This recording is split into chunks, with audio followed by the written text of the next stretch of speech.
Hello, I'm Mantastic and Fantastic, and today I'm going to talk about the Player's Choice Godfest that has been announced and is coming to North America on December 30th. So, depending on your current level of progress and how deep your individual monster boxes are, the value of a Player's Choice Godfest at this point in time tends to be on the lower end. And this is because collabs and seasonal cards tend to be the most desirable and powerful options available, and you will not be able to roll any of these during this event. And while the cards here can be nice and strong, as well as having powerful collateral benefits, it may not necessarily be what the more veteran players would necessarily want, because there's so many Pantheon cards featured, and there's so many that we already have, to the point where a lot of the missed rolls, basically not a Godfest exclusive, will end in something much more saddening compared to if you rolled in a strong seasonal or collab event. So to provide a little bit of context to this, historically speaking, PAD really did not have seasonals or collaboration events. Basically, every single card that you really wanted to have was either a farmable or you could roll it from the rared machine. And while we never could know what the actual rolling rates were back then, we know that we didn't have to actually spend our stones elsewhere. We'd save up for a good Godfest and we'd roll, because everything we want to get is in a single place. Fast forward to today, and what we want is scattered across tons and tons of different machines. It means you must spend stones many times in many different places, and that can definitely stretch your resources thin. But at the same time, these collab and seasonal events can feature cards that are just stronger than any other options possibly available, which means you have to either roll or you monster exchange for them. And to monster exchange, oftentimes players would roll in Super Godfest to get the trade fodder to exchange for a card in an event that has terrible things at the bottom rarity. Essentially, for myself, for Player's Choice Godfest, they tend to be much less appealing for that very reason. But on the other hand, something like a seasonal Super Godfest, which is where I got basically most of my beach and Halloween cards, including Halloween Cotton and Beach Fujin, came from a seasonal Super Godfest. They feature about the same rates for a Godfest exclusive or a top rarity seasonal card, but I can at least avoid the clutter in those Halloween or beach events. And that's important because I still will probably roll Pantheon cards for the most part, but at least I'm able to acquire these top rarity prizes from events that I never would actually roll in. I probably wouldn't necessarily monster exchange for. So now I kind of just saved myself a lot of trade fodder, so to speak. But either way, seasonal Super Godfest as well as collabs tend to be the stronger events generally to roll at this point in time. So it just places Player's Choice Godfest in an awkward spot. And at the same time, we're going to be having a strong likelihood of acquiring a seasonal Super Godfest soon, because JP had one relatively recent and we are kind of due to have one somewhat soon. So the current roster for this Player's Choice Godfest has 65 featured cards, and 25 of those are 6 or 7 star Godfest exclusives, so it should be about a 1 in 3 chance of rolling or so. And then 40 of the top voted Pantheon / God Series cards. And in my previous article, I talked about kind of just like voting and trends or predictions. Essentially, by having 40 Pantheon cards featured, it's going to heavily dilute the pool, because there are only, in all honesty, several Pantheon cards that are truly strong at this point in time that players would possibly be using on a regular basis. Some of them are okay, maybe they just are like secondary options, but the thing is, none of them really have weapon assist for the most part, so they tend to have lower value, because if you want to use them as a sub, they may not be keeping abreast of other options. You don't inherit them, they don't provide those awakenings, it's just keeping them held back. And if they only featured 25 Pantheon cards, this would be much nicer, because when you think about it, let's say there are 10 truly amazing Pantheon cards you want to have. 10 out of 25 is much better chances than 10 out of 40. So there is, in theory, a lot of filler and a lot of very old cards. And despite having like various buffs or evolutions, they still don't really keep abreast. Either way, I want to talk about each of the individual categories and the winners and cards that were excluded, which I was surprised. So based on their website, I'm just going to presume that the ordering is kind of based off of what they have on their website. So if that's the case, Ina would have been the number 1 voted card. And to be honest, that is not surprising. It makes sense. She's an incredibly powerful mono dark team enabler for asymmetrical pairings. And what that means essentially is you pair Ina with someone else, and the someone else you pair with will vary over time And the reason for that is because Ina carries one of two truly strong mechanics. She has the built-in follow-up damage, which completely counteracts resolve spawns. That's important because she's a row-based team, so large amounts of her damage are tied to that row. So now you can make the row, tap into the large damage, execute the resolve spawn, be on your happy way. At this point in time, she does have several pairings, but the thing is, Ina is the one that everyone wants to pair with. So if you own Ina, you're much more likely to have a strong Dark Leader moving forward, because let's say they release a new strong, powerful Dark Leader that has activation synergy with Ina. People will pair with your Ina, and then you can pair with that brand new card. It just is a flexible thing to have. Or if something like a Tifa or a Minaka equivalent in Dark comes out, you're going to pair with Ina. You won't be pairing with Phenom. So this is probably why she was the number one voted card, because it's a relatively safe bet overall.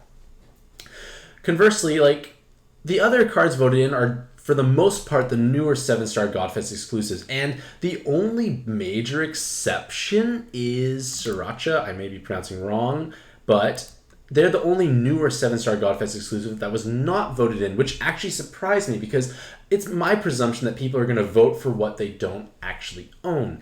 And due to how relatively new they are, they should have possibly been included. And they do have a weapon assist, which provides a God Killer, which is unique and valuable. But again, it's new. I feel like most people may not have them. So I'm a little shocked by that. And it's kind of compounded by the fact that Reach is included. I think in this lineup, Reach is probably the least amazing, quote unquote. Again, this is personal opinion, but mostly because it's older, which means it has less chances to actually it hasn't really kept up.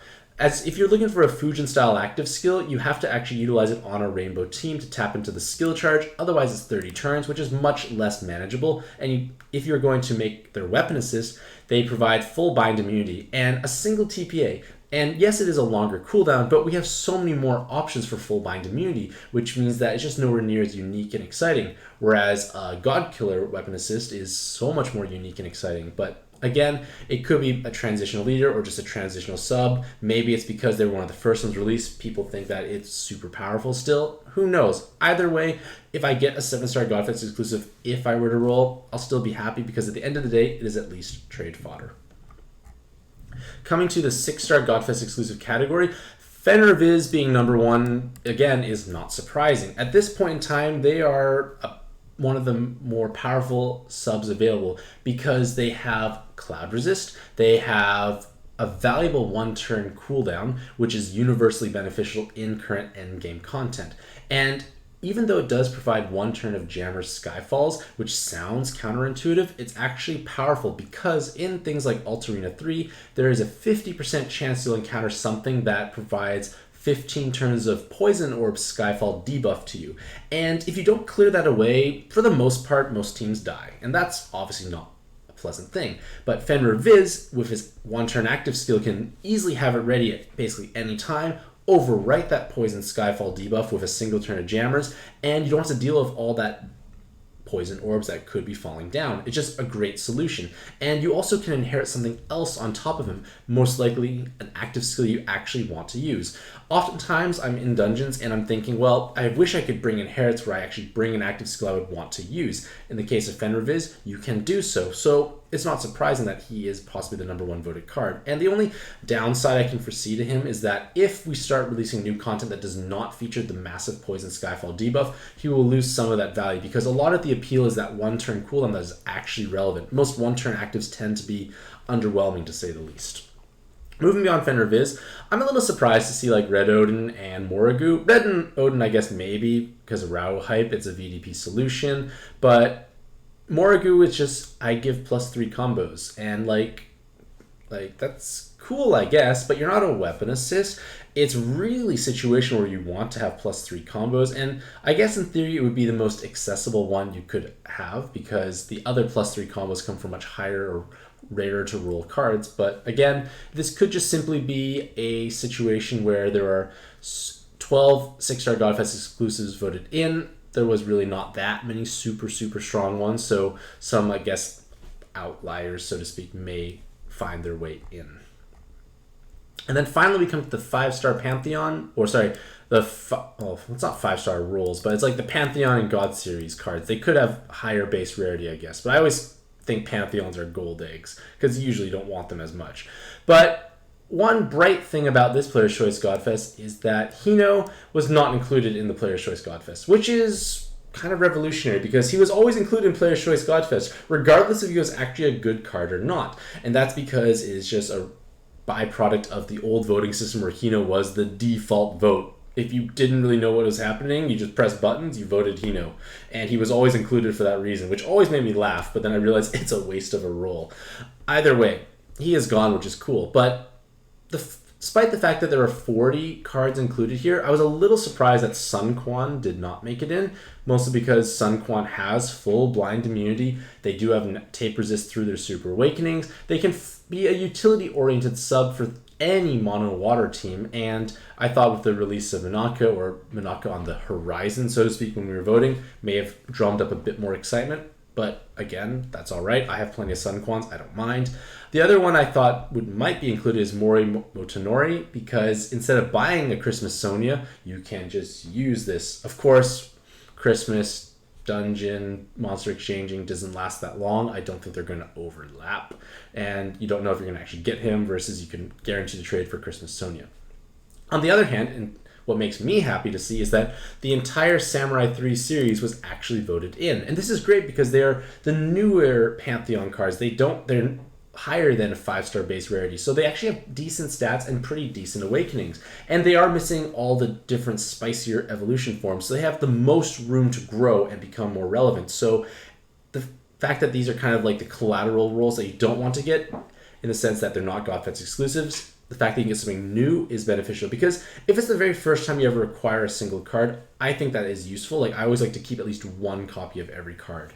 And in terms of all the other votes, in all honesty, it's just kind of all over the place, because with 40 cards, like, so many different things can be included. So it's possible people vote in their just favorite character cards. And one thing I just want to kind of highlight is the Chinese Celestial series, like Leyland, Karen, Sakuya, and Haku.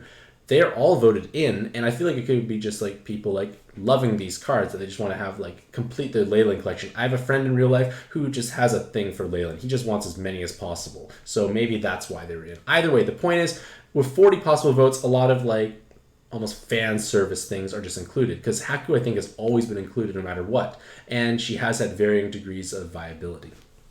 But amusingly enough, Mei was excluded, so we all know who is the least popular Chinese Celestial card. That solves all questions once and for all.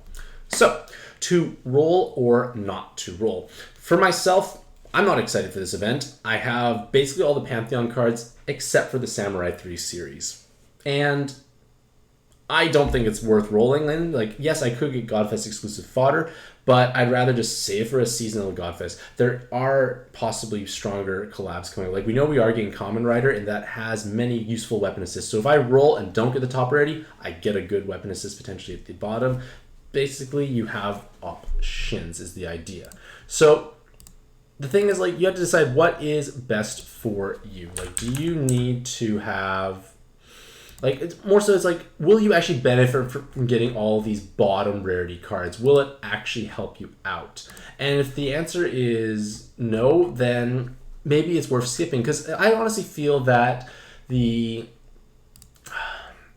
Player's Choice Godfests are always better for players who are newer to the game. In this case here, they give you lots of collateral benefits. You get max level, plus 297 max skill level. Like, it's just, you're getting a big jump start. So maybe a couple if you're new, but if you have a bit more going on in your monster box, it may be definitely worth skipping. Regardless of all that, let me know what you think about the Player's Choice Godfest in the comments below. Do you think this is actually a strong event? Do you plan on rolling? And even if you don't plan on rolling, who would you at least vote for? Because I'm just curious to hear what people are actually looking to acquire. Either way, hopefully all the Mantastic day. I wish you all the best luck in your own pad adventures, and happy puzzling.